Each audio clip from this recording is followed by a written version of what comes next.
estos trabajos, quiero decir que, bueno, en general, ¿no es cierto?, las búsquedas están bien, pero eh, como les escribí en el mensaje por aula virtual, eh, aún falta dar el paso, ¿sí? En el cual, nuevamente, si ustedes se acuerdan, el objetivo del trabajo es mostrar algo que sea lo último, ¿no? Que sea una novedad, o que se haya descrito, una novedad, algo que sea interesante. Imagínense que usted está leyendo un artículo, ¿ya? Que le muestra, por ejemplo, nuevamente, lo último que se sabe con respecto a COVID, ¿ya? Ese era para dar un ejemplo. ¿Sí? O lo último que se sabe con respecto a marcadores, por ejemplo, de riesgo cardiovascular, etcétera.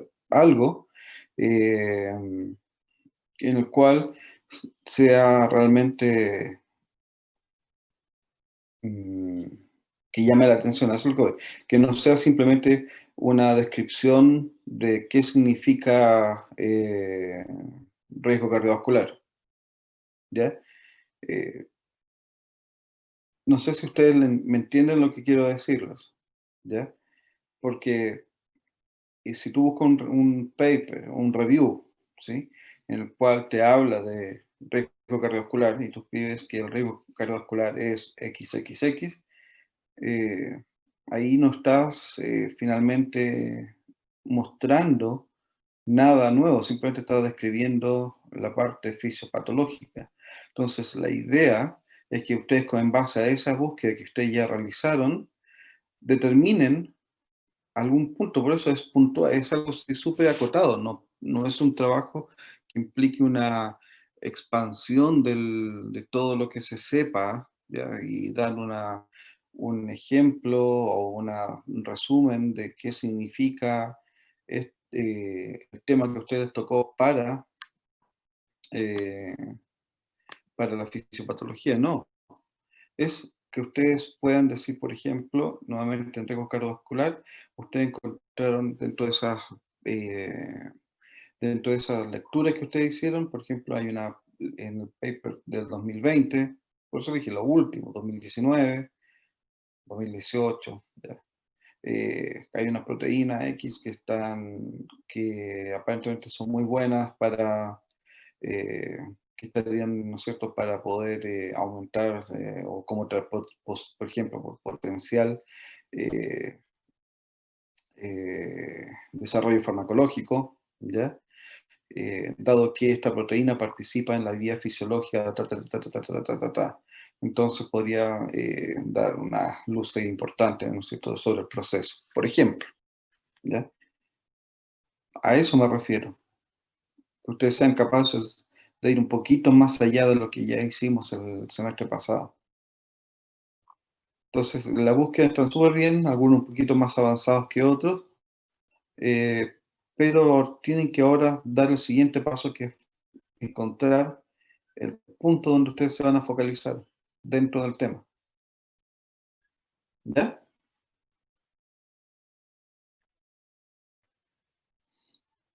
¿Estamos de acuerdo? Sí, profe. Ya, y hay un grupo que no me ha enviado a ver, no sé, déjenme, aquí ustedes son el grupo 2.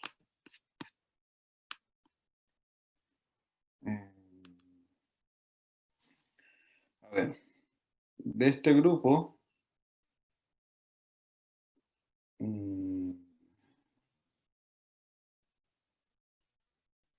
va. ¿Ustedes son la sección 2?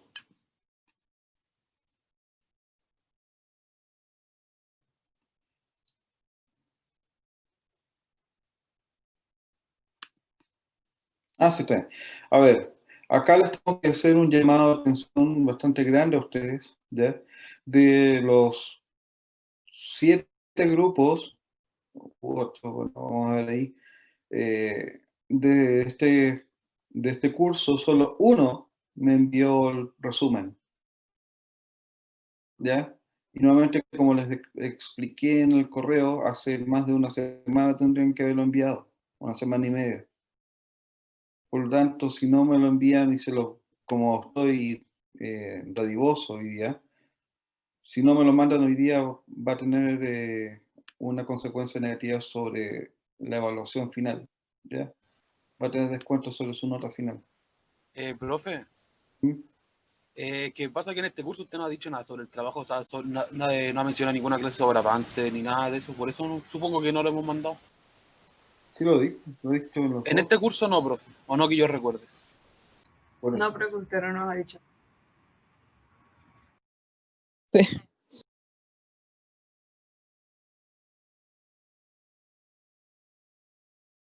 Cómo juegan con mi memoria, sí lo dice, pero ya. Lo tuvo que haber hecho con el otro curso, profe, yo creo. O sea, con el otro, estoy seguro. Ah, sí. Eh, ya. Mándenmelo. Supone que ya, de todas maneras, eso, bueno, también estaba dicho desde el principio, que tenían que mandarme uno, pero ya.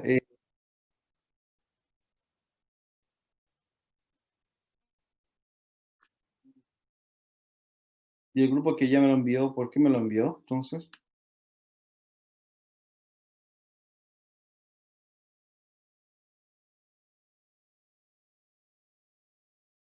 bueno, sí, pero por eso digo, yo tengo un grupo, ya que ya me lo envió, que es el grupo uno. Ya, el resto, nada. Entonces, manden, trabajenlo esta semana rápido para que lo podamos revisar, ¿ya? Pero ustedes ya entienden lo que les estoy queriendo decir. ¿Cuál es el objetivo del trabajo? Nuevamente, no es una búsqueda bibliográfica y describir una patología, porque esto no es fisiopatología, ¿ya? Sino que es fisiología. Por lo tanto, dentro de un tema, lo importante es ver desde el punto de vista fisiológico, de cómo funciona el sistema. Entonces, de lo último que se sepa, una algo puntual, que sea interesante, ¿ya? Y explicar, ¿no es cierto?, cómo eso va a influir dentro de la fisiología, ¿no es cierto?, dónde, en qué parte está. Y esa es la explicación que usted tiene que dar y por qué es importante, por qué sería importante el desarrollo de esto, ya de esa idea que ustedes tienen, o que ustedes encontraron, ya, para la farmacología, por ejemplo. Ya.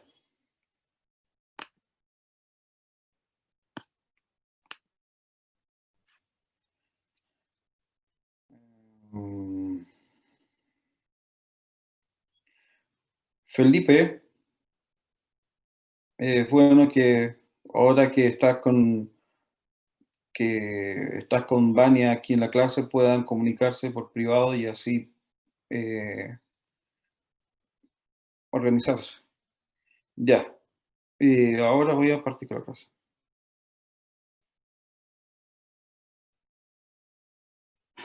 Sí, yo había dado clase hasta hoy día. Ya. Partamos con la clase porque no nos atrasemos.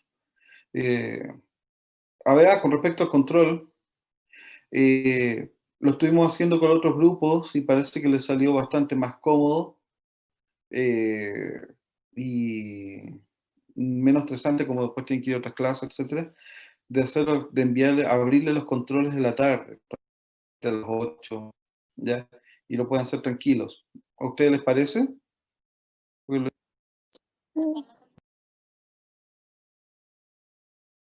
ya, si están todos de acuerdo, el control de hoy día se los voy a dejar abierto, yo creo como a las 8, 8 y media. ¿Ya? Está tranquilo, ustedes se pueden conectar, así que todos no tienen ningún problema.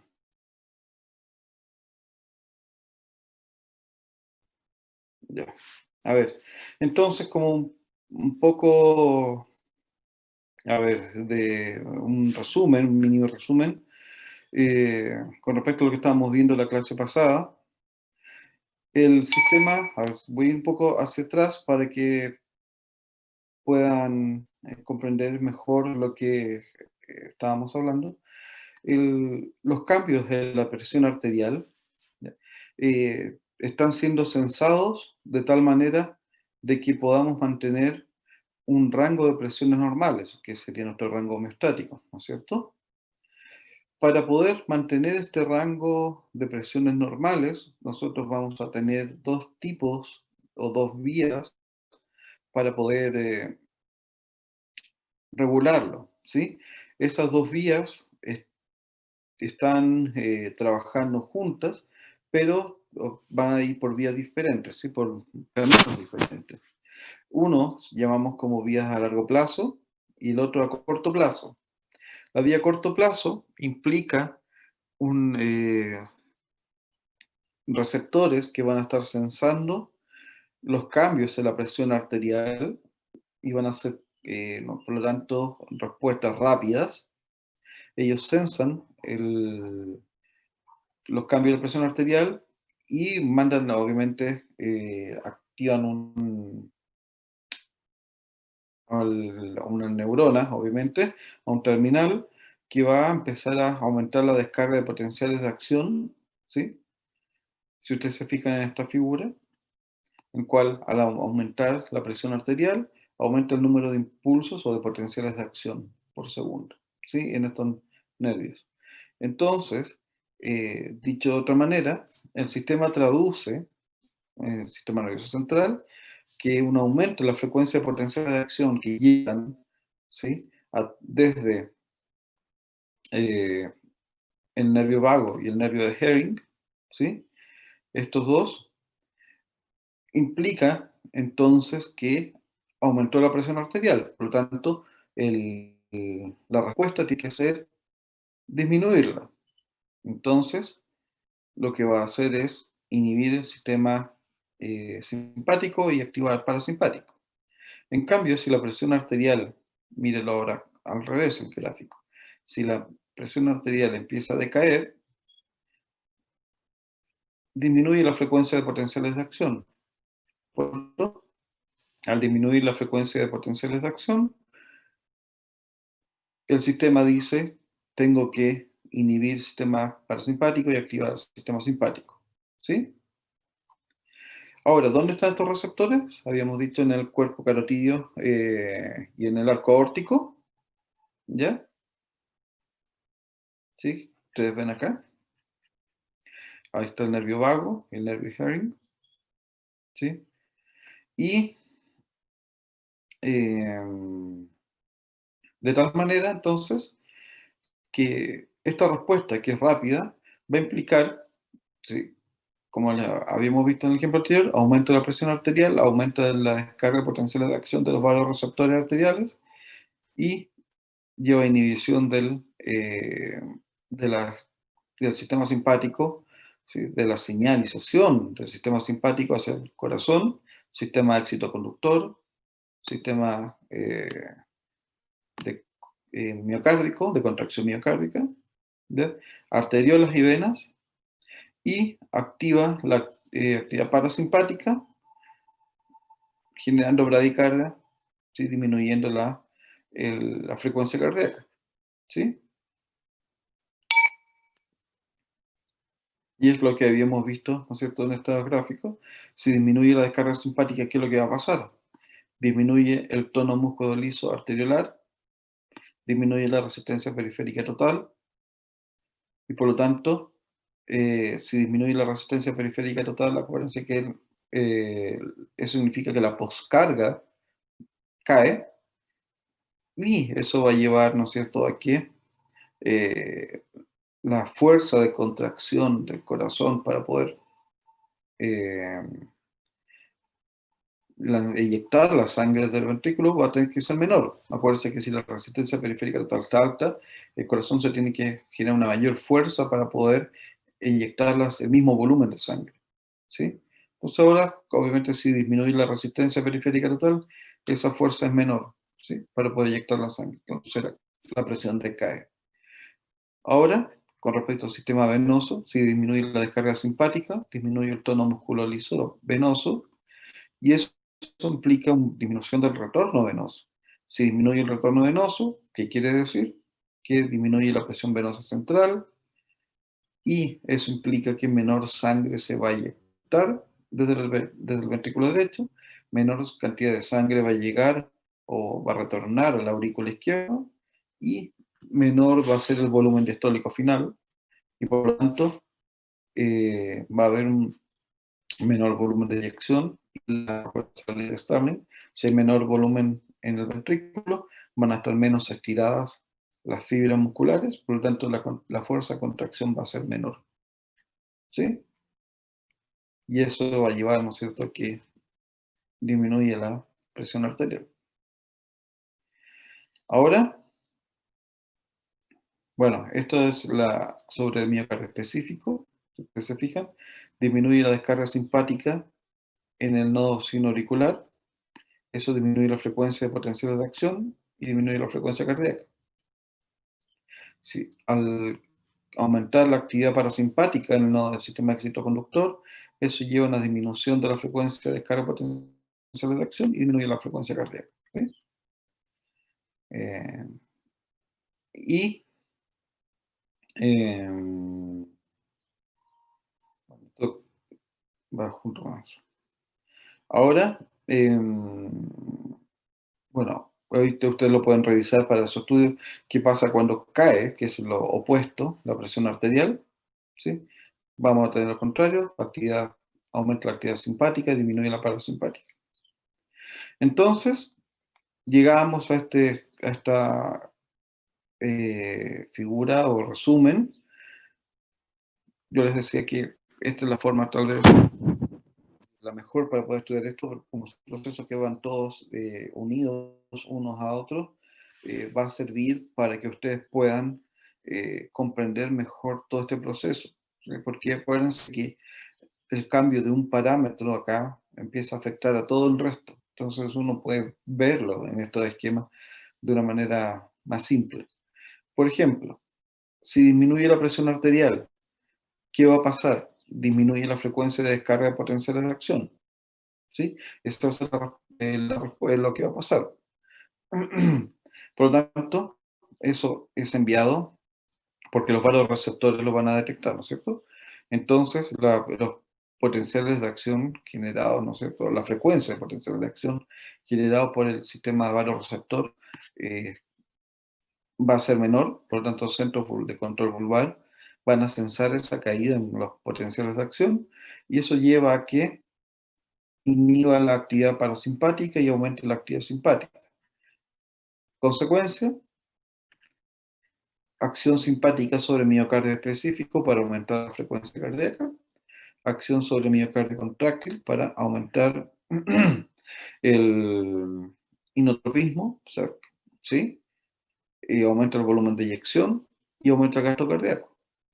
¿Sí? O sea, tanto con el volumen de eyección y el aumento de la frecuencia cardíaca, con ambos, voy a tener como final el aumento en el gasto cardíaco. Ahora, sobre el sistema arterial, va a aumentar el tono arteriolar, va a aumentar la resistencia periférica total, ¿sí? Para poder aumentar la presión arterial. Y sobre el sistema venoso, va a aumentar el tono venoso, aumentando el retorno venoso, aumentando el volumen distólico final y aumentando lo que lleva a un aumento de la precarga. Y si aumenta la precarga, eso implica que va a haber un aumento en el volumen de eyección y lleva a un aumento del gasto cardíaco. ¿Se fijan? Ahora, ese era el sistema a corto plazo, ¿sí? Respuestas rápidas. Pero tenemos la respuesta a largo plazo, que siempre hemos visto que las respuestas a largo plazo en general son llevadas a cabo por hormonas. En este caso, nuestro sistema encargado para regular la presión arterial eh, es el sistema renina-angiotensina-aldosterona, en el cual vemos que acá tenemos las células yuxtaglomerulares que están rodeando el sector endotelio vascular, en la arteriola aferente, en el riñón. Aquí está, vemos el glomérulo, ¿sí? Y aquí el inicio del túbulo contorneo proximal. Y acá vemos, ¿no es cierto?, que es en el túbulo distal. Imagínense que todo esto va pasando. Y aquí vemos unas células que se llaman de la mácula densa, que están en contacto, con comunicación con estas células yuxtaglomerulares, en el cual eh, cuando cae la presión arterial, va a caer la presión en la arteriola aferente. ¿sí? Eso lleva a un aumento de la descarga simpática en las células granulares, ¿ya? Y estas células de la mácula densa, o sea, granulares, van a llevar al aumento de la secreción de renina, ¿ya? ¿Estamos de acuerdo? Eh, Aquí, ¿no es cierto? Estas células van a secretar renina, pero como lo vamos a ver en las diapositivas siguientes, también estas células van a poder sensar las variaciones en sodio, ¿ya? Y que también van a llevar finalmente eso, la variación en la filtración de sodio y va a llevar o va a ser una consecuencia también de cambios en la presión arterial y eso puede, ¿no es cierto?, va a llevar también a que aumentemos la secreción de renina. Aquí lo vamos a ver más adelante. Ahora, esta renina, ¿ya? Eh, va a catalizar el paso del angiotensinógeno a angiotensina 1 y la enzima convertidora de angiotensina que es sintetizada en el pulmón va a catalizar el paso de la angiotensina 1 a la angiotensina 2, ¿ya? Y esta angiotensina 2, que es un fuerte vasoconstrictor, cuando actúa sobre los receptores tipo 1, y por los tipo 2 tienen el efecto contrario, pero normalmente tiende, obviamente, donde esté el receptor tipo 1, pero tiende a ser fuerte. Entonces aumenta el tono de músculo liso arteriolar y aumenta la resistencia periférica total, ¿ya? Entonces, después lo van a ver en farmacología, pero los blancos farmacológicos están relacionados con la inhibición de esta enzima convertidora angiotensina para disminuir la producción de angiotensina 2, pero también sobre la acción sobre su receptor de angiotensina 2, el tipo 1, para disminuir, para que no pueda actuar la angiotensina 2 y así no aumenta el tono músculo liso arteriolar. ¿Ya? Ahora, otra acción de la angiotensina 2 va a estar relacionada con eh, la disminución de la excreción urinaria de sodio, de tal manera que si nosotros queremos aumentar la presión arterial, ¿ya? ¿Eso qué va a pasar? Nosotros vamos a querer retener líquido para que aumente la volemia y así aumente la presión interna del vaso, de tal manera que la angiotensina 2 estimula la producción de aldosterona, ¿sí?, en la glándula suprarrenal, y esta aldosterona va a disminuir la excreción urinaria de sodio. Como se reabsorbe más sodio, se reabsorbe más agua, y ahí aumenta la volemia. Entonces, esta regulación a largo plazo va a jugar un rol fundamental eh, con el control de la presión arterial, tanto por las acciones directas de la angiotensina 2 sobre su receptor, como sus acciones sobre la modificación de la excreción urinaria de sodio y por lo tanto de agua. Entonces, estos dos sistemas, tanto a corto y largo plazo, van a estar trabajando en conjunto para poder mantener la presión arterial estable. ¿Ya? ¿Duda? No, pero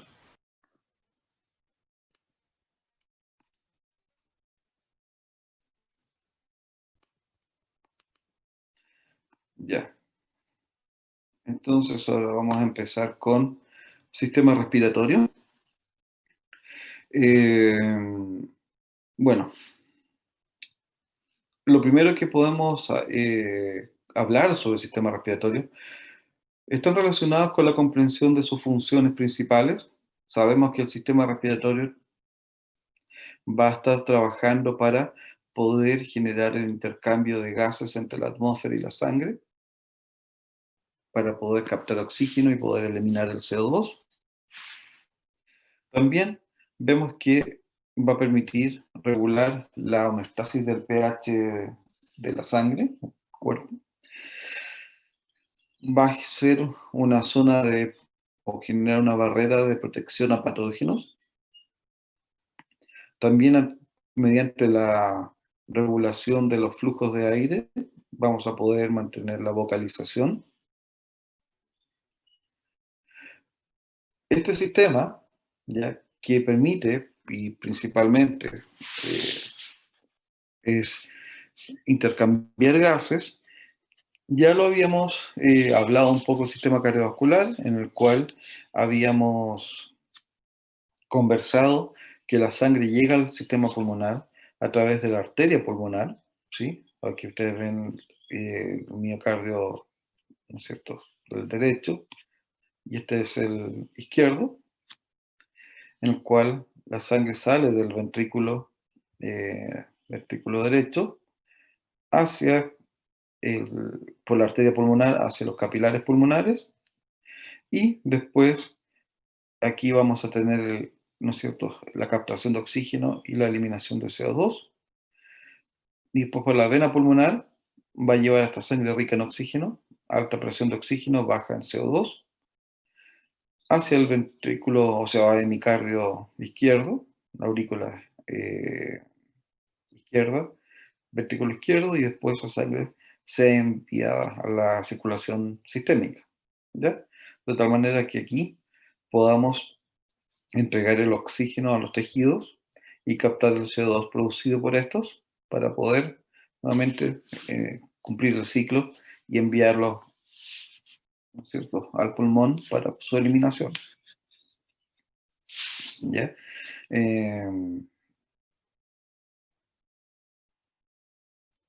Ahora, este proceso en el cual el aire va a tener que ingresar, ¿no es cierto?, al organismo, ¿sí?, va a tener una vía de conducción que va a partir desde la boca y la nariz, como vemos acá. El aire puede pasar, ¿no es cierto?, o pueden respirar tanto desde la boca como por la nariz, el cual va a llevar este aire eh, hacia la faringe, ¿ya?, que vemos aquí en la figura. Después hacia la tráquea, ¿sí? Y esto se va a distribuir hacia el bronquio, perdón, derecho y el bronquio izquierdo, ¿ya? Ahora, este sistema eh, de captación de oxígeno, estos bronquios van a empezar a ramificarse, van a empezar a expandirse, y piensen lo mismo cuando hablamos del sistema capilar, cuando hablamos de otros sistemas de captación. Lo más importante es poder aumentar el área de contacto con el aire, porque si fuera un sistema básico, por ejemplo, el que tienen acá, el área de contacto sería muy baja, no dando el tiempo a que se pudieran captar todos o la cantidad de oxígeno necesaria para que nosotros podamos vivir.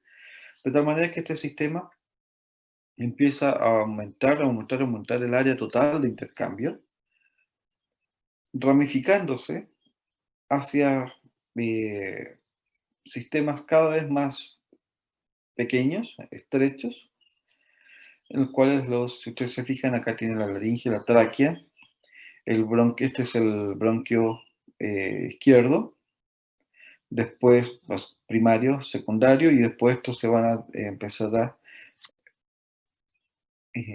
ramificar hacia los bronquiolos, ¿sí? Y terminando en los sacos alveolares, que es el lugar donde ustedes van a tener, o donde va a tener lugar el intercambio gaseoso en estos alveolos.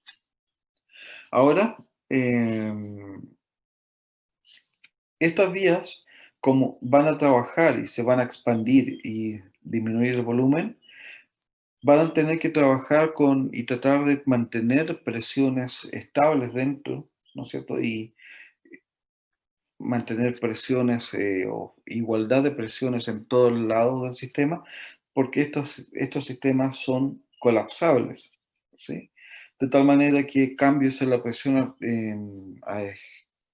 dentro del alveolo o dentro de los bronquios puede llevar a que el, el espacio dentro, ¿no es cierto?, del área de sección transversal, dentro de esta vía, disminuya. Incluso pueda que termine, ¿no es cierto?, colapsando totalmente y se impida el flujo de aire.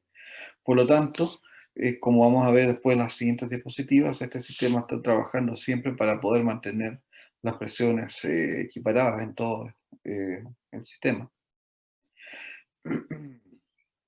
Ahora, para poder, yo les decía, para poder aumentar esta área de intercambio gaseoso, las vías van estrechándose cada vez más, ¿sí? De tal manera que generemos una gran cantidad de pequeñas estructuras alveolares que van a permitir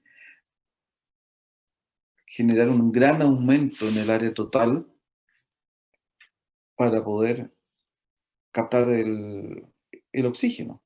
Y es lo que ustedes ven acá en esta figura.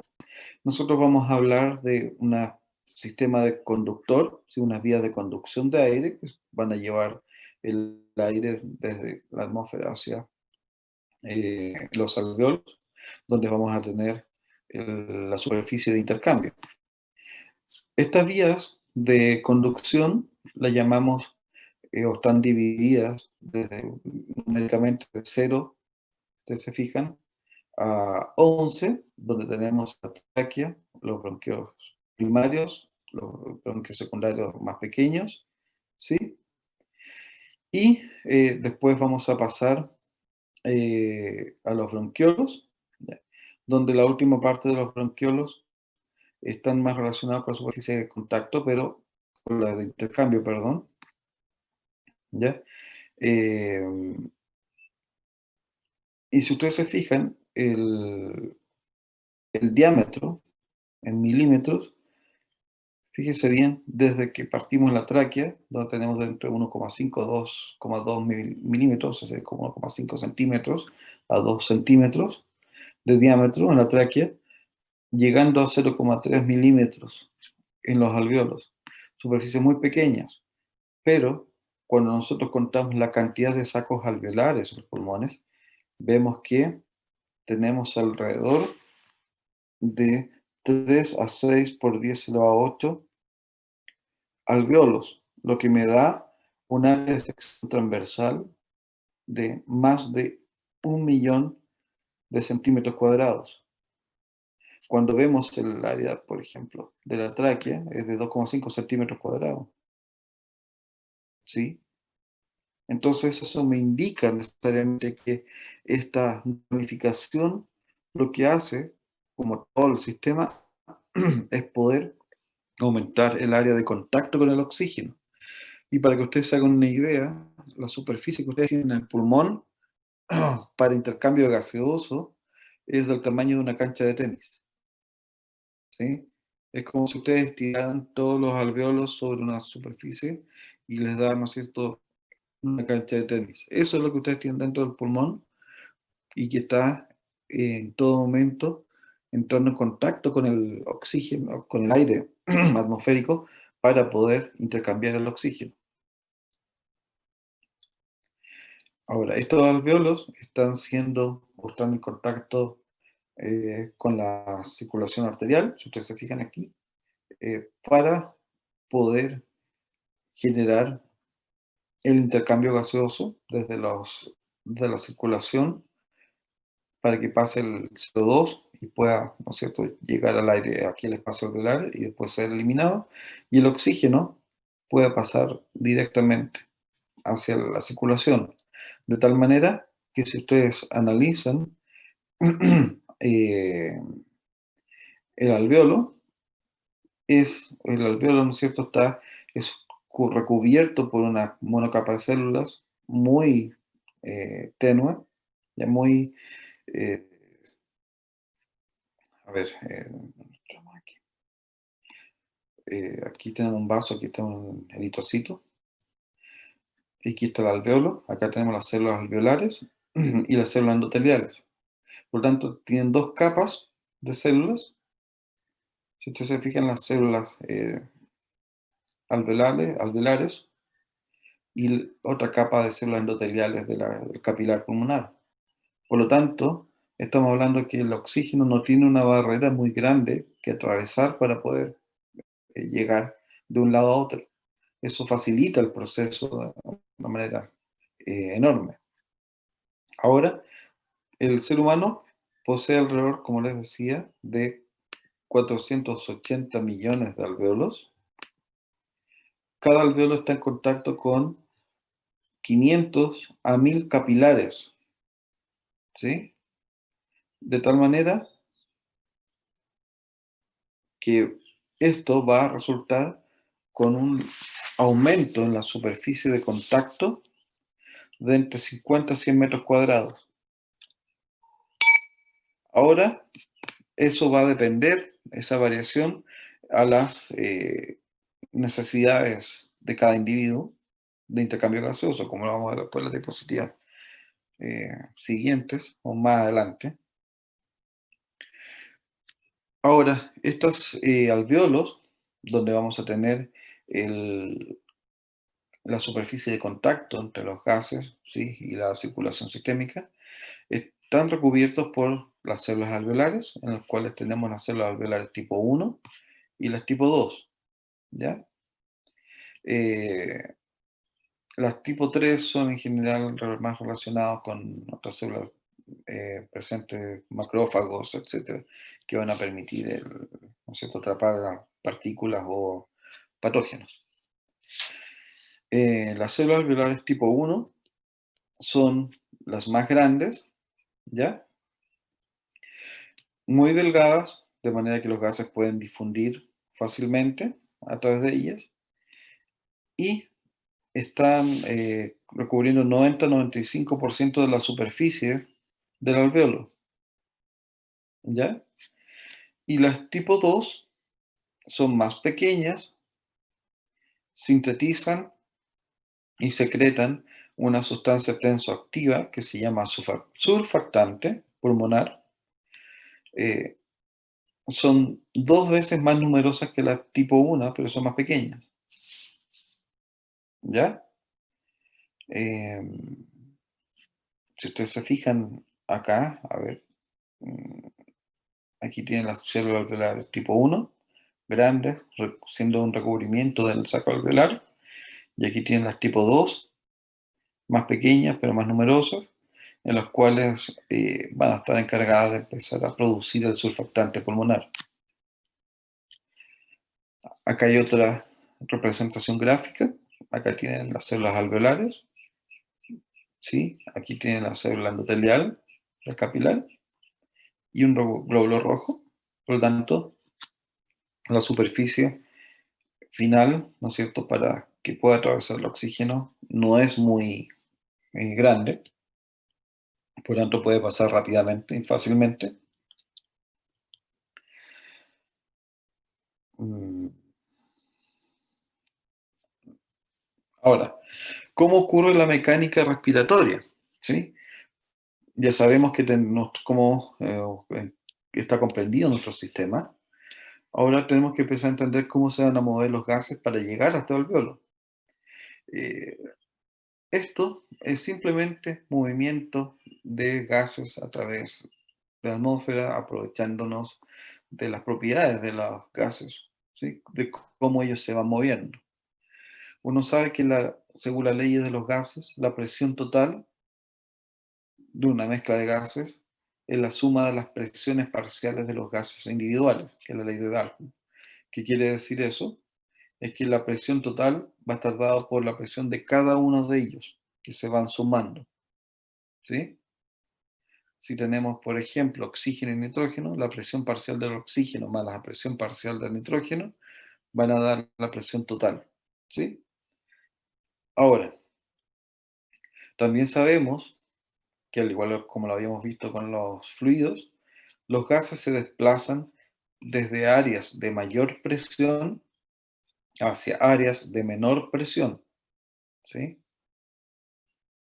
igual como lo vimos en fluido, que en zonas de mayor concentración, donde está menos concentrado. Acá pasa lo mismo, donde hay mayor presión a donde hay menos presión.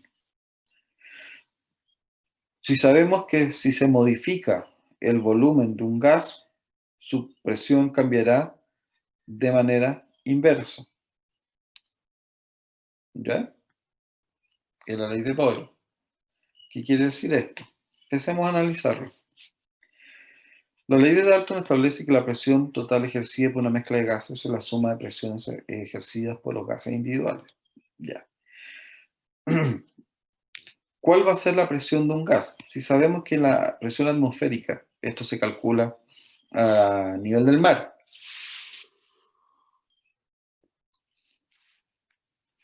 ¿Cuál es la presión atmosférica? ¿Quién lo sabe? ¿Mm?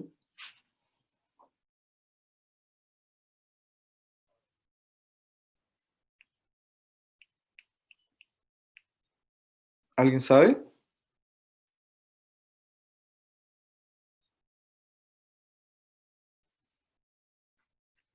A nivel del mar, por supuesto.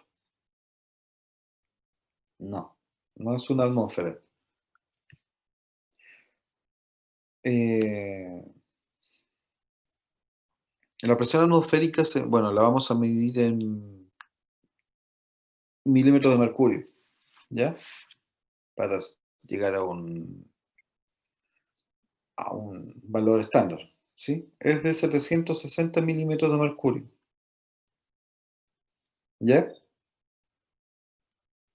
Ahora, eh, si esa es la presión atmosférica, implica necesariamente que esa es la presión que ejercen todos los gases que están en la atmósfera.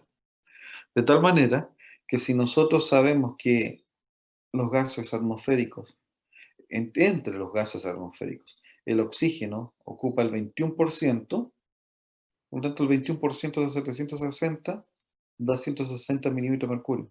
Esa es la presión parcial del oxígeno. El componente del oxígeno es este sobre la presión total. ¿Ya? O sea, la presión parcial de un gas es la presión atmosférica en milímetros de mercurio por el porcentaje del gas en la atmósfera. Ahora, la ley de Boyle dice que la presión ejercida por un gas o una mezcla de gases en un recipiente cerrado se produce por los choques de las moléculas de gas contra las paredes del recipiente que lo contiene. Si se reduce el volumen, aumenta la frecuencia de choque y por lo tanto la presión.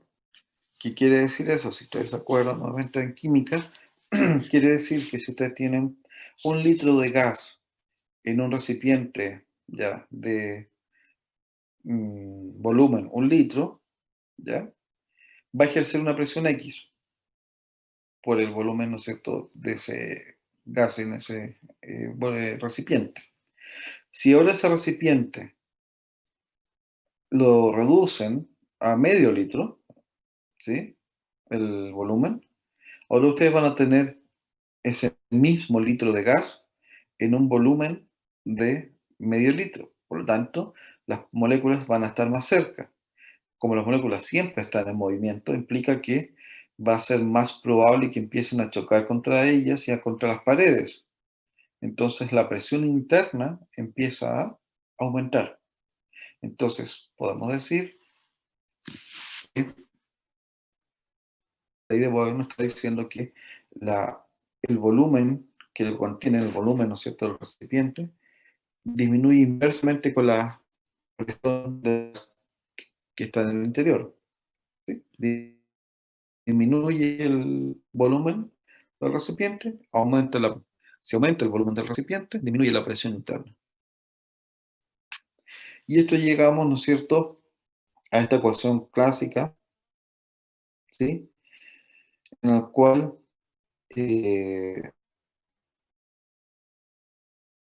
¿todo bien? ¿Me escuchan?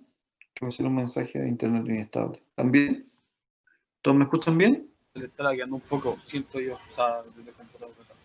Ya, llegamos a esta ecuación clásica en la cual vemos la presión inicial, o presión 1, por el volumen 1 va a ser igual a la presión 2 por el volumen 2. ¿Qué quiere decir? Que el sistema finalmente es conservado, ¿sí? Quiere decir que estos van variando de manera inversa, pero el producto de ellos va a ser siempre el mismo, ¿ya? Son inversamente proporcionales, pero las condiciones iniciales con las finales siempre se van a mantener.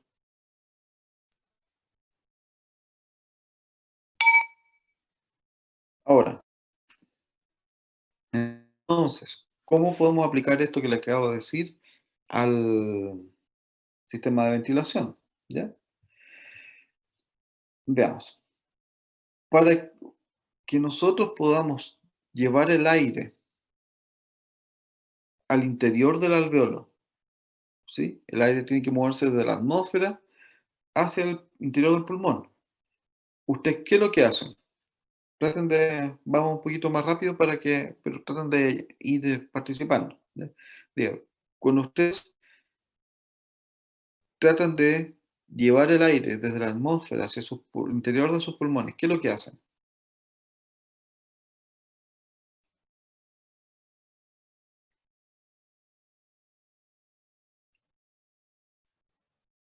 ¿Mm?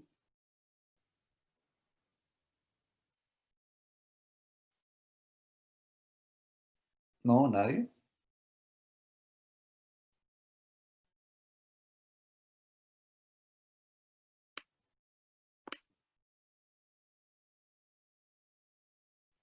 ¿Nadie? ¿Mm? La pregunta de nuevo. Cuando ustedes quieren llevar el aire atmosférico, el aire que está afuera, imagínense ahora en la habitación, y ustedes lo quieren llevar al interior de sus pulmones, ¿qué es lo que ustedes hacen? ¿Qué realizan para eso? Respiramos. Realizan respirar. Respirar y Aspiración. es, ya, inspirar, ¿sí? Generar un movimiento inspiratorio. Tratar de, ¿no es cierto? Ustedes, ¿qué es lo que hacen con eso? A ver, cuando hacen esto. Y captan y sienten que el aire ingresa a sus pulmones. ¿Qué es lo que están haciendo? Inspiren y miren y piensen qué es lo que está pasando con sus pulmones. ¿Se agrandan? ¿Se inflan? Aumentan, ¿no es cierto?, el volumen, se agrandan. Entonces llevémoslo al concepto que estábamos viendo recién. Cuando ustedes dicen se agrandan los pulmones, pensémoslo en volumen. ¿Qué es lo que está pasando? Aumenta el volumen. Ya. Entonces, según lo que les dije, la ley de Boyle, cuando aumenta el volumen interno del recipiente, ¿qué pasa con la presión? Disminuye.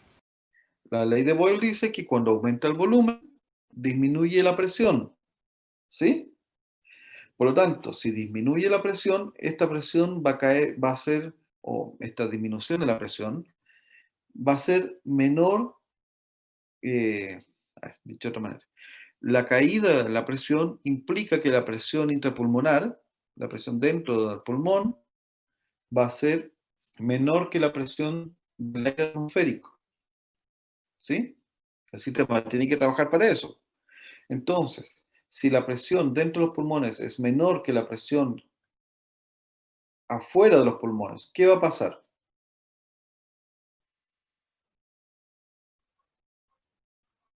¿Mm? Si la presión dentro del pulmón es menor, la presión atmosférica, la presión del aire atmosférico, es menor dentro del pulmón que afuera del pulmón, ¿sí? En la habitación que ustedes están ahora, ¿eso qué implica? ¿Qué va a pasar?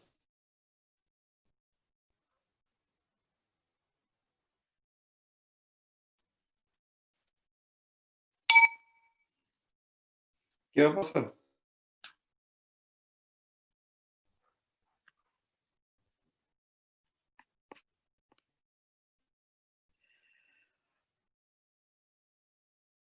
A ver, miren el punto 2. ¿Qué dice aquí?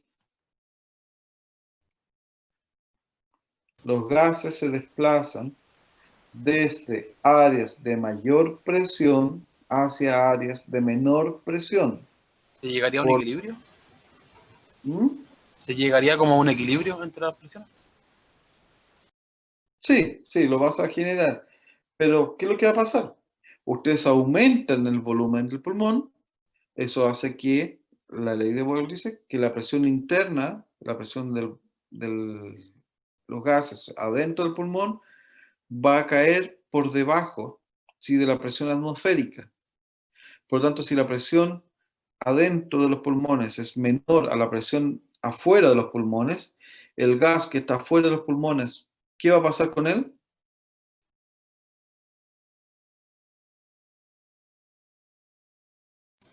¿Qué, qué es lo que hacen? Cuando ustedes inspiran, ¿qué es lo que pasa? ¿Qué es lo que ustedes sienten?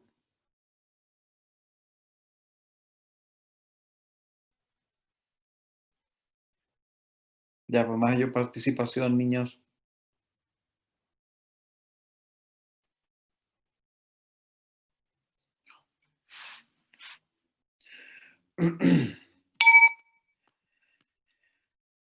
El aire ingresa a los pulmones, ¿sí? Porque la presión interna es menor. El gas se maneja, ¿no es cierto?, de tal manera que se mueve desde donde hay más presión a donde hay menos presión. Por lo tanto, si la presión dentro del pulmón es menor, el aire va no sé, el aire exterior va a mover a donde hay menos presión, por lo tanto empieza a ingresar a los pulmones. Si eso no ocurriera, el aire no podría ingresar. Por lo tanto, la mecánica ventilatoria que ustedes están realizando se realiza para generar una disminución o un descenso de la presión intrapulmonar para que el aire atmosférico pueda ingresar a sus pulmones. Ese es el trabajo que ustedes hacen al inspirar. Ustedes están tratando de que entre el aire a sus pulmones. Y para que ustedes lo puedan hacer, se aplica física, ¿sí? Disminuimos la presión interna para que así haya una diferencia de presiones y el aire atmosférico ingresa a los pulmones. Por lo tanto, este proceso de ventilación que va a llevar al aire que ingrese a los pulmones y después en el proceso de expiración salga de los pulmones, es un proceso activo, ¿ya? Que utiliza la contracción muscular para crear este gradiente de presión. Es un proceso activo de contracción muscular, pero que ustedes, a ver, no, y lo vamos a ver después, pero no necesariamente eh, lo van a realizar de manera consciente. La respiración normal, corriente, es un proceso inconsciente. Ustedes no están pensando todo el momento de respirar, ustedes lo realizan y está controlado desde el, ¿no es cierto?, el centro de control de la respiración en un bulbo raquídeo, pero ustedes pueden hacerlo consciente y obviamente ahí se alteran inmediatamente los patrones. También puede actuar de manera consciente, pero actúa de manera, ¿no es cierto?, obviamente eh, refleja. Ahora, ¿cómo actúa el sistema para poder generar ese aumento en la caja, ¿no es cierto?, y eso implique que el volumen pulmonar aumente? En gran medida, esto se logra por la contracción del diafragma, ¿sí? Ahí tienen el diafragma en reposo. Se contrae el diafragma y esa, ¿no es cierto?, al contraerse el diafragma, genera que el pulmón, o arrastra el pulmón consigo, que después vamos a ver por qué, eh, y eso, ¿no es cierto?, al llevar el pulmón con el movimiento, ¿no es cierto?, de contracción del diafragma, hace que el volumen interno del pulmón aumente. La contracción del diafragma produce un 60-75% del cambio de volumen, ¿ya? El resto, este otro 25 o 40% de aumento, está dado por el movimiento de las costillas, ¿sí?, que genera, ¿no es cierto?, este cambio o este aumento en el volumen del pulmón, ¿ya? Por lo tanto, tenemos ya, aquí diafragma, ¿sí? 60-75% y de 25-40% va a hacer el movimiento de las costillas que va a generar, ¿no sé, los movimientos laterales del pulmón. Y de esa manera, en conjunto, van a generar este aumento en el volumen interno que lleve que el aire ingrese. Ahora, cuando quieren expirar, o sea, sacar el aire desde los pulmones para poder eliminar el CO2, van a hacer lo contrario. Para que el aire pueda salir desde los pulmones hacia la atmósfera, ustedes tienen que generar el proceso opuesto, generar una presión interna mayor a la presión atmosférica, de tal manera que el aire se mueva, ¿sí? Hacia donde hay menor presión, que es afuera. Y para eso, eh, uno lo que hace es relajar el diafragma, ¿sí? Y obviamente la relajación de los músculos intercostales, etcétera, que vamos a ver la otra diapositiva, va a llevar a que vuelva a la posición original, la presión, como había un aumento de aire interno, cuando ustedes disminuyen el volumen, nuevamente, ley de Boyle, la presión interna va a aumentar. Por lo tanto, ese aumento, ese volumen de aire que tienen en el pulmón, va a generar una presión interna mayor a la presión atmosférica y ese aire va a salir. Y así ustedes pueden eliminar este aire. ¿Ya? Entonces, dentro de este proceso, vemos que para la inspiración, ustedes van a tener o va a participar eh, el diafragma, la contracción del diafragma y la, los músculos intercostales externos y escalenos. ¿Ya? Intercostales externos y escalenos para poder generar ¿no es cierto? La inhalación. Esa es una respiración normal, ¿ya? Para una respiración normal. Ahora, la expiración la aspiración normal, ¿sí? Es un proceso pasivo en el cual los músculos que se habían contraído para generar el proceso de inspiratorio se van a relajar, ¿sí?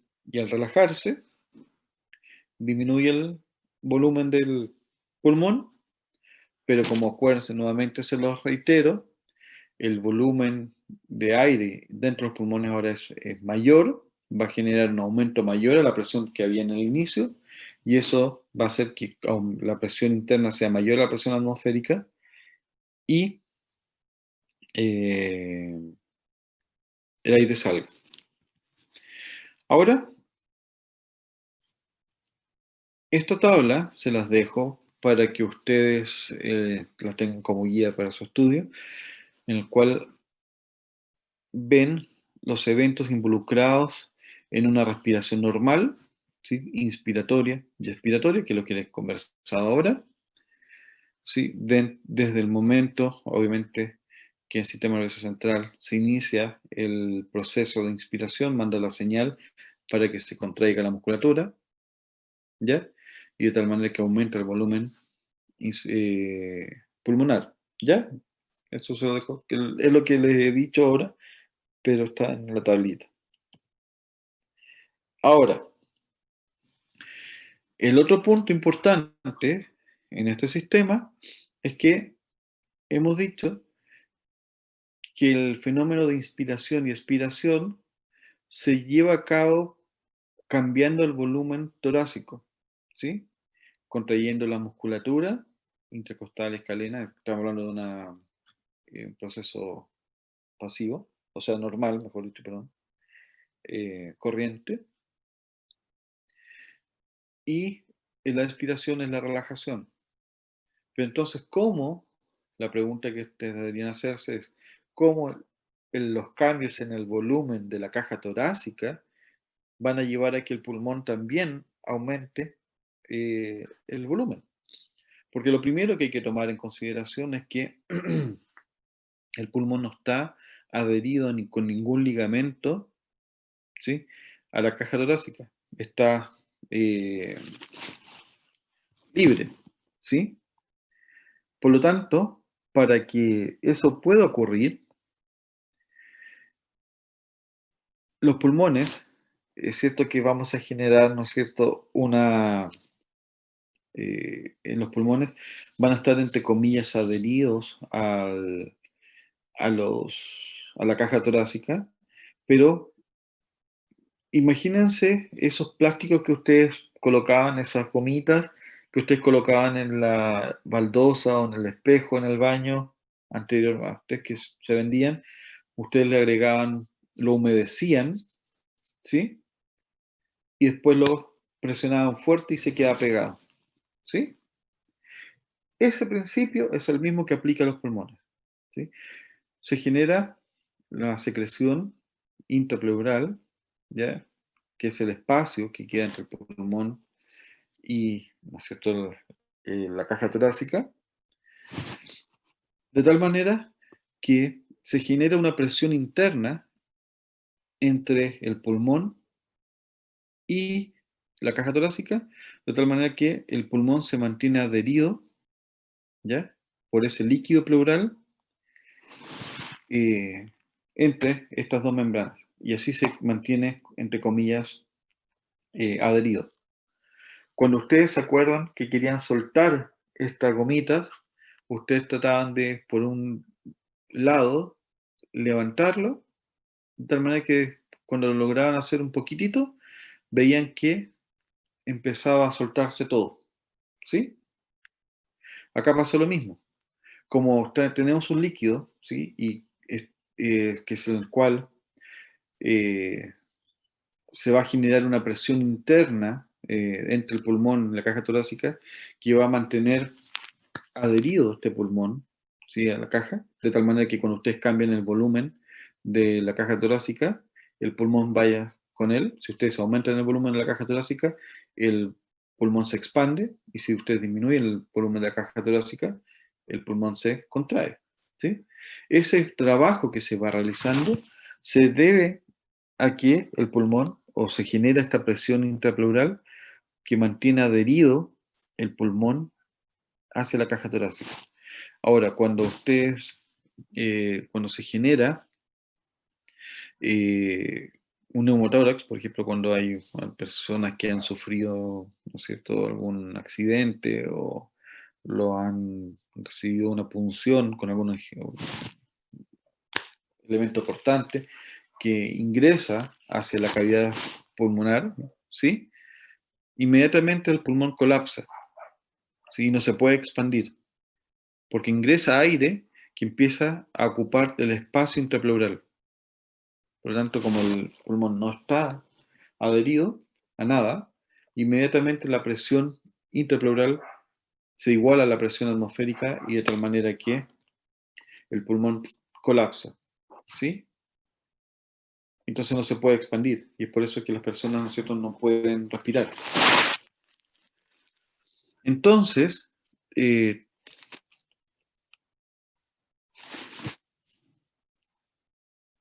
tenemos, ¿ya?, que la presión negativa que se ejerce en esta pleura, ¿sí?, es alrededor de menos 3 milímetros de mercurio, ¿ya? Por lo tanto, eso hace que se mantenga una presión negativa y el pulmón se mantenga, entre comillas, adherido a la pared. ¿Queda claro? ¿Sí? Ya. Veamos aquí en este gráfico,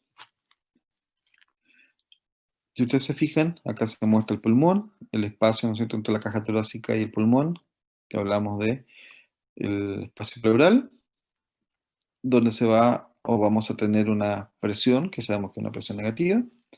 Acá tenemos el diafragma. Entonces, en rojo vemos la presión alveolar, en azul la presión intrapleural y en negro el volumen de aire movido. ¿Sí? Como lo vamos a ver en la siguiente diapositiva nuevamente, vemos que en una respiración normal se mueven alrededor de 500 ml de aire. Entonces, cuando ustedes generan la inspiración, que te estoy mostrando aquí en amarillo, ingresa el aire al pulmón, ¿sí? Para que ingrese el aire, si ustedes se fijan, la presión alveolar cae, ¿sí? De tal manera que permita esta presión negativa de alrededor de menos 1, ¿se acuerdan? Habíamos dicho menos 1 o algo más de presión negativa para que el aire pueda ingresar.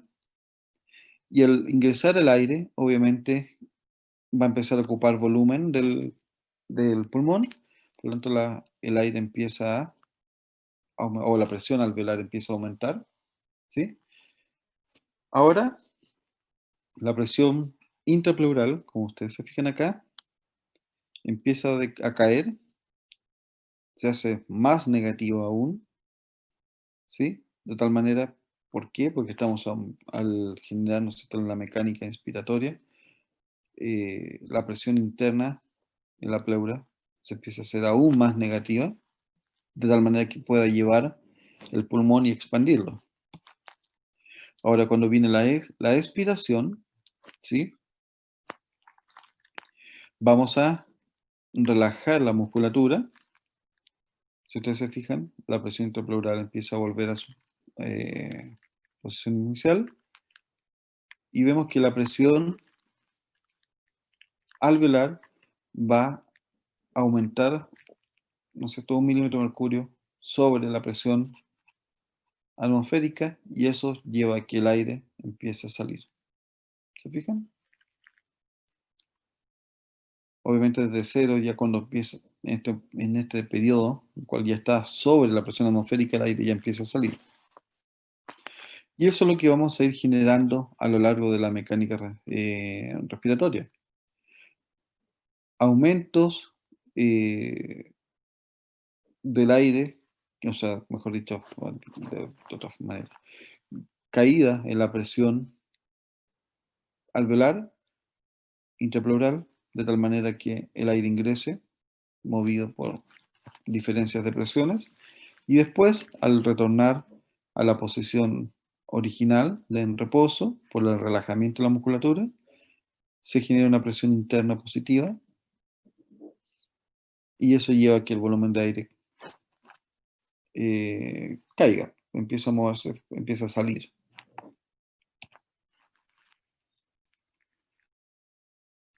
¿Ya? Aquí está el ejemplo que les daba, ¿no es cierto? Cuando un cuchillo, ¿no es cierto?, corta y la musculatura y el pulmón, o sea, perdón, de la caja torácica, ¿no es cierto?, la membrana, y pasa aire al interior, porque acuérdense que la presión es negativa, por lo tanto el aire empieza a ingresar, y de tal manera que la presión intrapleural eh, es igual a la presión atmosférica, el pulmón inmediatamente colapsa. ¿Sí? Ya. Ahora, este intercambio de gases en los pulmones tejidos va a llevar a ciertos conceptos que tenemos que revisar, que se refieren a los volúmenes de aire que nosotros vamos a ser capaces de mover en cada uno de los ciclos respiratorios. El primero que vamos a ver es la frecuencia respiratoria, ¿sí? Que al igual como veíamos el sistema cardiovascular cuando hablábamos de la frecuencia cardíaca, la frecuencia respiratoria y el gasto cardíaco, ¿sí? Eh, la frecuencia respiratoria va a estar dada por el número de ciclos respiratorios que ustedes van a realizar por minuto. Entonces, la frecuencia respiratoria en una persona en condiciones normales de reposo, una respiración corriente, es alrededor de 12 a 20 ciclos por minuto. ¿Sí? En general vamos a hablar de la mayoría de los ejemplos 12. ¿Sí? Entonces, para dar los ejemplos.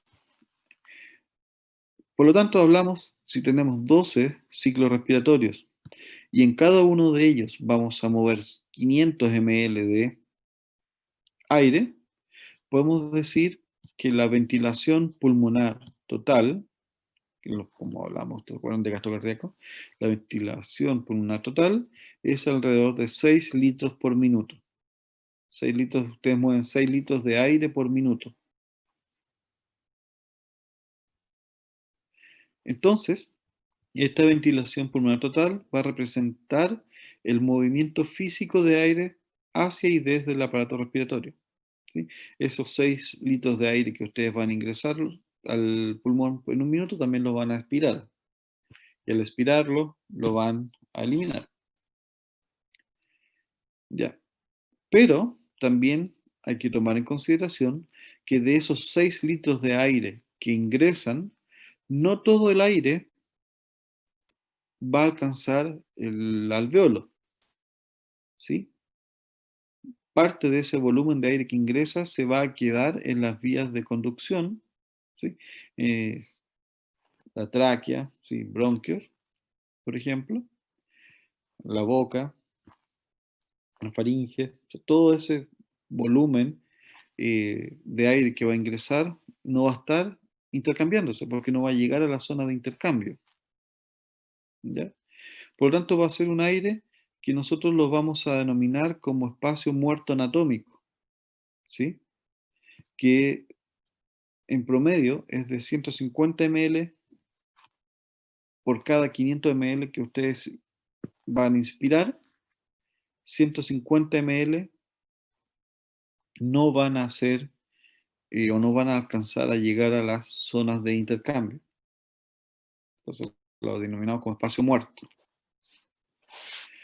Ahora, también en la ventilación vamos a tener que analizar las capacidades pulmonares, no solamente los volúmenes que podemos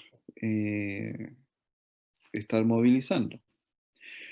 La capacidad pulmonar va a estar dada por la cantidad de aire total que puede ingresar al pulmón, porque en una ventilación pulmonar total va a estar determinada por la cantidad de aire. En condiciones normales, en condición de una respiración corriente, ustedes mueven 500 ml.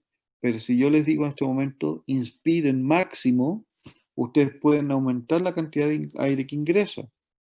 Por lo tanto, eso implica que puede ingresar un volumen mayor y la capacidad del pulmón puede expandirse aún más.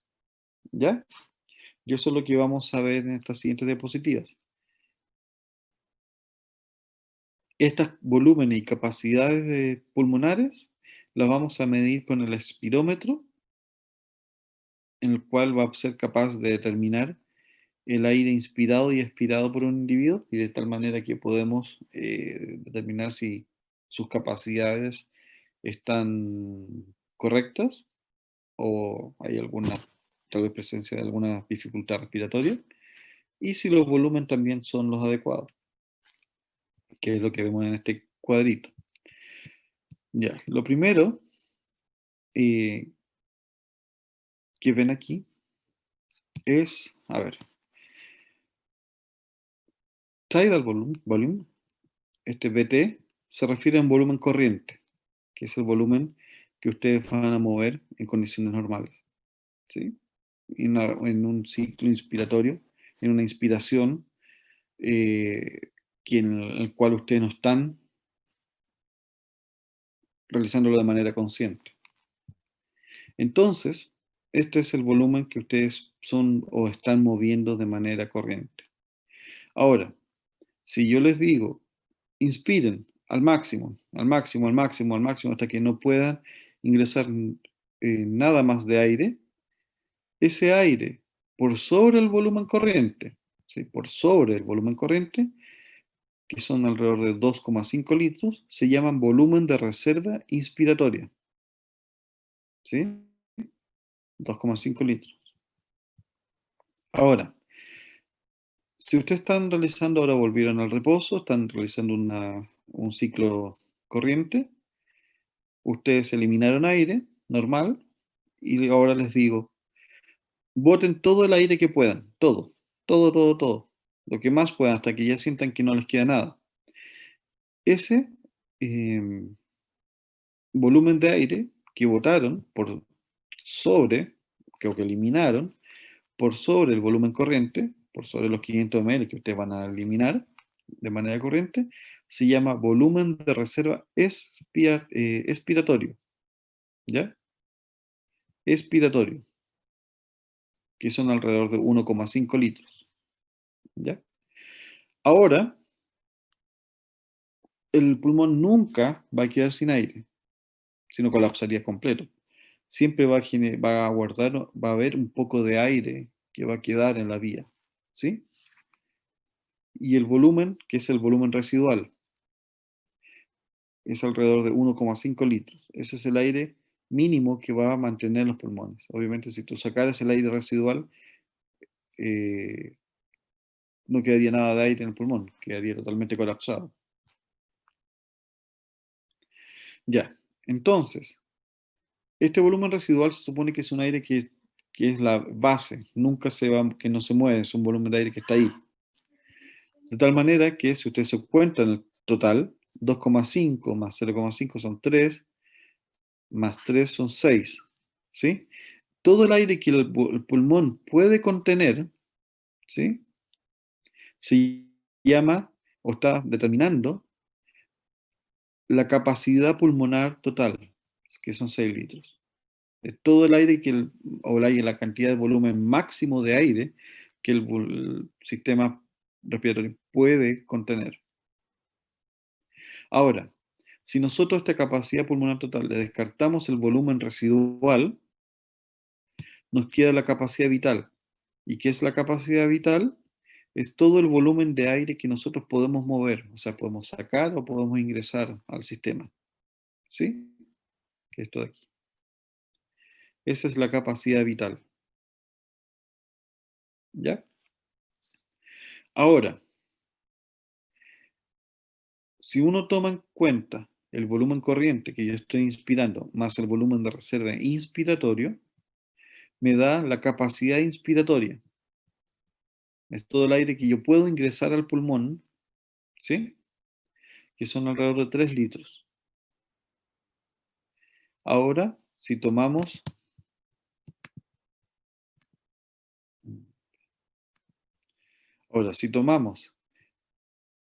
el volumen residual más el volumen de reserva expiratorio, ¿sí? O sea, todo el aire que queda en el pulmón después que ustedes realizan, ¿no es cierto?, una expiración normal, se llama capacidad residual funcional. Todo el aire que queda en el pulmón después de realizar una expiración normal. Inspiraron y después botaron el aire. Una vez que ya eliminaron ese aire normal, todo lo que queda adentro, son alrededor de 3 litros, corresponde a la capacidad residual funcional. ¿Ya? Entonces, aquí les dejo todas las definiciones de cada uno de ellos que ya se les he dado. Volumen corriente, volumen de reserva inspiratorio, de reserva expiratoria, volumen residual. Ahora, el espirómetro, ¿qué es lo que hace? Ustedes están, ¿no es cierto?, en una boquilla, de tal manera que ustedes toman aire y que va a venir desde ese tubo, ¿ya? Y van a botar aire. Y ese tubo obviamente está conectado a un sistema de control de presiones. y que va, el clásico, ¿sí? Cuando ustedes inspiraban, bajaba y eso estaba conectado con un lápiz. Por lo tanto, cuando ese bajaba, el lápiz bueno, es al revés. El lápiz funcionaba al revés, en forma inversa. Entonces, aumentaba, dibujaba hacia arriba y cuando ustedes botaban aire, este émbolo subía y el lápiz bajaba. Entonces, así, que es lo que ustedes ven acá. El lápiz subía cuando ustedes inspiraban y después el lápiz bajaba. Y así empezaba a dibujar su ciclo inspiratorio. Y así se determinó también los volúmenes, etcétera. Entonces, aquí ustedes pueden ver, este es un ciclo de volumen corriente, en el cual vemos inspiración y expiración.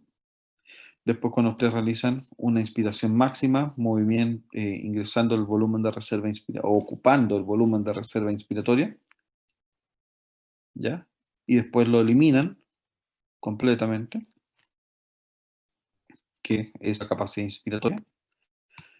Y acá nuevamente vemos eh, aquí, si ustedes eliminan aire de manera forzada, tenemos el volumen de reserva expiratorio, ¿sí? Y vemos la capacidad vital, todo el aire que pueden mover. Vemos la capacidad residual funcional y la capacidad pulmonar total.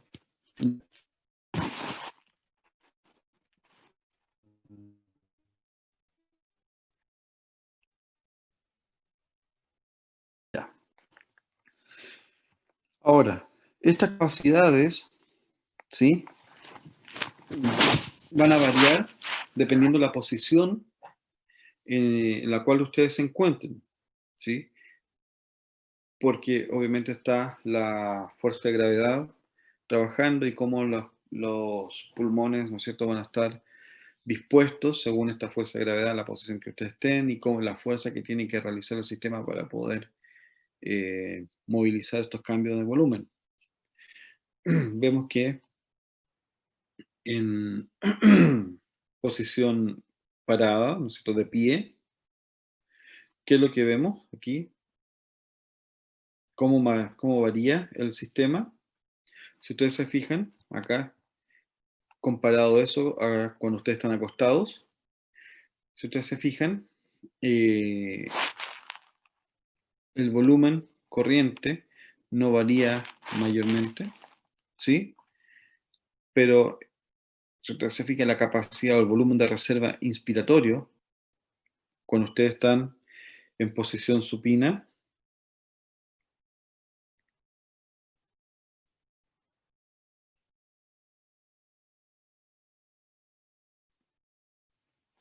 ¿qué es lo que va a pasar aquí? Si ustedes se fijan, cuando ustedes pueden ver en esta figura, ustedes ven que el volumen de reserva inspiratorio aumenta considerablemente cuando ustedes están acostados. O sea, técnicamente ustedes pueden captar un mayor volumen de aire, ¿sí? Pero el volumen de reserva expiratorio es mucho menor. El volumen residual siempre va a ser el mismo. Por lo tanto, uno puede decir que la capacidad residual funcional disminuye cuando ustedes están acostados, ¿ya? Y la capacidad inspiratoria aumenta considerablemente cuando ustedes están acostados, ¿sí? Eh, Ahora, ¿cómo varía estas capacidades y volumen inspiratorios y expiratorios en patologías sin entrar en eso? Pero ustedes ven condiciones normales, hay una enfermedad restrictiva y hay una enfermedad obstructiva, en el cual vamos a hablar de enfermedad restrictiva, en el que la capacidad, ¿no es cierto?, de estirarse el pulmón va a estar más alterado. En cambio, la obstructiva es más que nada con respecto al flujo de aire, para no entrar en mayores detalles.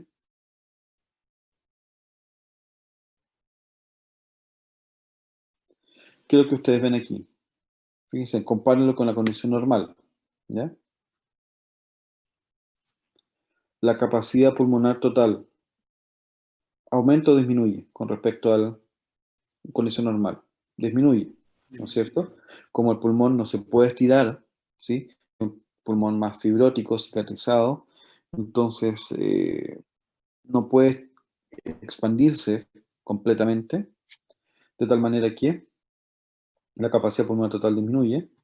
Si ustedes se fijan, el volumen residual disminuye, el volumen de reserva respiratorio también, el volumen corriente disminuye, ¿sí? No tanto, pero va a disminuir, y el volumen de reserva inspiratorio tiende a mantenerse también relativamente constante. Estos pulmones, ¿qué quiere decir? ¿Ya? Va a tener menos capacidad de insuflarse, de expandirse y poder alcanzar los volúmenes máximos. ¿Ya? Pero si ustedes se fijan acá, en la enfermedad obstructiva, el volumen residual tiende a aumentar considerablemente. ¿Qué quiere decir? Que empieza a quedar lleno de aire. ¿Mm?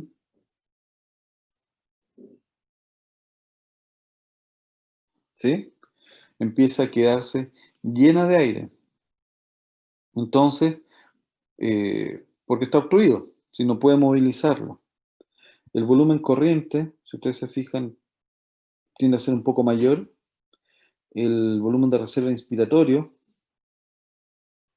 tiende a mantenerse relativamente estable, pero la capacidad pulmonar total tiende a aumentar considerablemente. ¿Y esto qué quiere decir? Que el sistema tiende a poder expandirse, pero nuevamente queda ahí, ¿sí? Tiende a quedar con mucho aire dentro y no poder movilizarlo, nuevamente, como lo dice el nombre, por la obstrucción.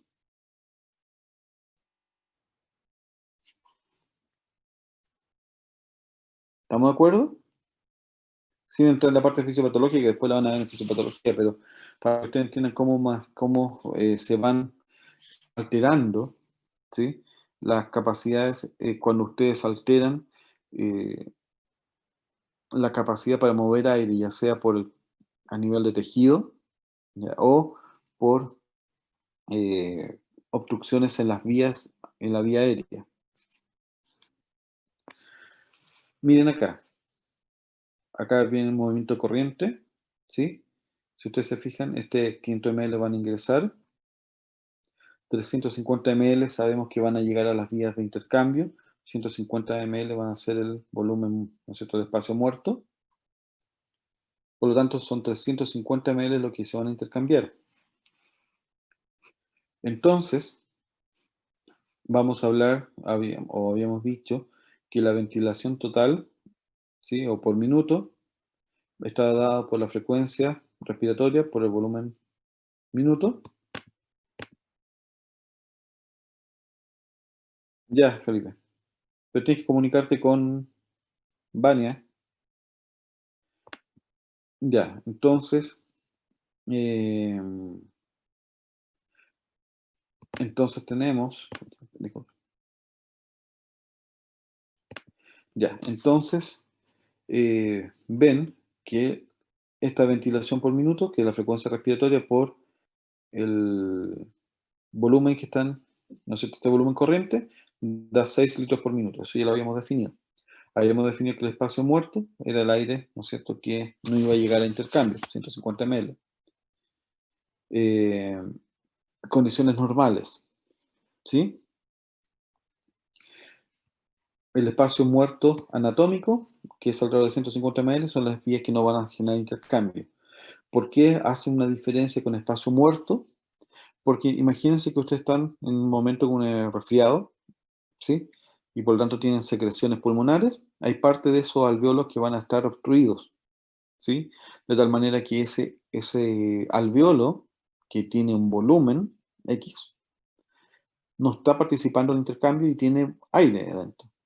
De tal manera que eso también se agrega al espacio muerto. Por lo tanto, el espacio muerto se refiere a todo el volumen en el pulmón que no va a participar en el intercambio. El espacio muerto anatómico se refiere a todas las espacio o volumen dentro de la vía anatómica que no va a participar en el intercambio, ¿sí? Por lo tanto, todo lo que donde no están los alvéolos. Y por eso establecemos que es 150 ml en ese caso. Ahora, el espacio muerto fisiológico, ¿ya? Que se referiría nuevamente a lo que yo les decía, que si vamos a considerar alguna parte de las vías en donde este espacio muerto, lo vamos a agregar a las vías que no estén eh, intercambiando y que son de intercambio, ¿sí? Em, Ahora la ventilación alveolar finalmente va a estar dada por la ventilación que finalmente sí va a llevarse a cabo, o sea, la cantidad de aire que sí va a entrar en intercambio. O sea, de los 500 ml que ingresan, sabemos que 350 ml van a ingresar a las vías de intercambio. Pero ahora, si nosotros a esos 350 ml tendríamos que empezar a descartar si es que hay algún problema de obstrucción. Por lo tanto, el volumen, la ventilación alveolar va a estar dado por el volumen corriente, los 500 ml, menos el espacio muerto fisiológico, que el espacio muerto fisiológico sabemos que va a incluir el espacio muerto anatómico más el volumen o el espacio de vías de intercambio que pueden estar obstruidas, ¿sí? Y que no están participando en el intercambio. Entonces, es esta ventilación alveolar la clave y que va a permitir determinar, ¿no es cierto?, cuánta cantidad de aire, de oxígeno va a ingresar y cuánto volumen de CO2 se puede eliminar. Ahora hay otros varios conceptos que deberíamos manejar, ¿sí?, con respecto a esto, que se los dejo en esta tabla. Por ejemplo, con una apnea es una respiración normal en reposo. La hiperpnea es una eh, respiración o un volumen respiratorio aumentado ante, eh, en respuesta a cambios en el metabolismo. Por ejemplo, en ejercicio, ustedes están corriendo y por lo tanto requieren una mayor entrada de oxígeno, ¿sí?, para poder mantener, ¿no es cierto?, la actividad metabólica de las células musculares por ejemplo, y tienen que empezar a aumentar la frecuencia respiratoria.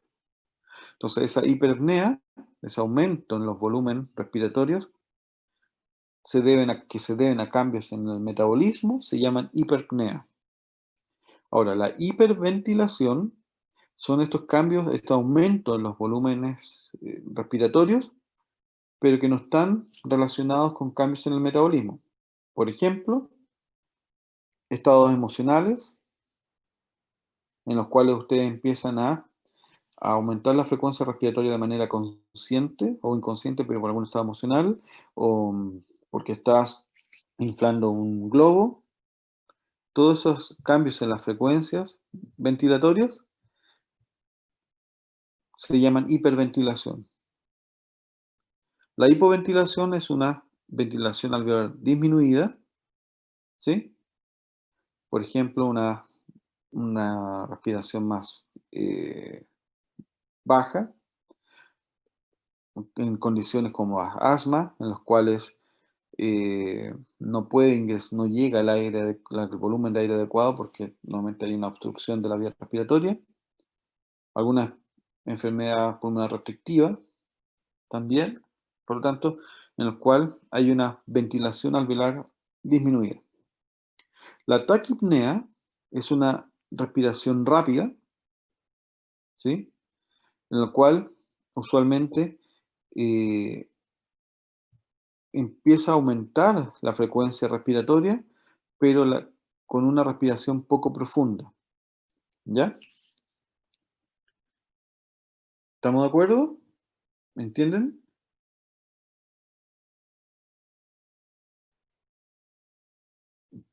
¿sí? Sí, El panting y el jadeo, ¿sí? Eh, Ahora, la disnea es la dificultad respiratoria, por ejemplo, por patologías, ejercicio fuerte, en el cual ustedes sienten que les falta aire, entonces empiezan a respirar más acelerado, más profundo, tratar de que ingrese más aire. Y la apnea es el cese de la respiración, ya que puede ser voluntario. eh, Ustedes están manteniendo la respiración o por algún proceso patológico que esté alterando los centros de control respiratorio en el sistema nervioso central. Ya, esta es la primera parte. Entonces, recreo 10 minutos y volvemos para la segunda parte respiratoria.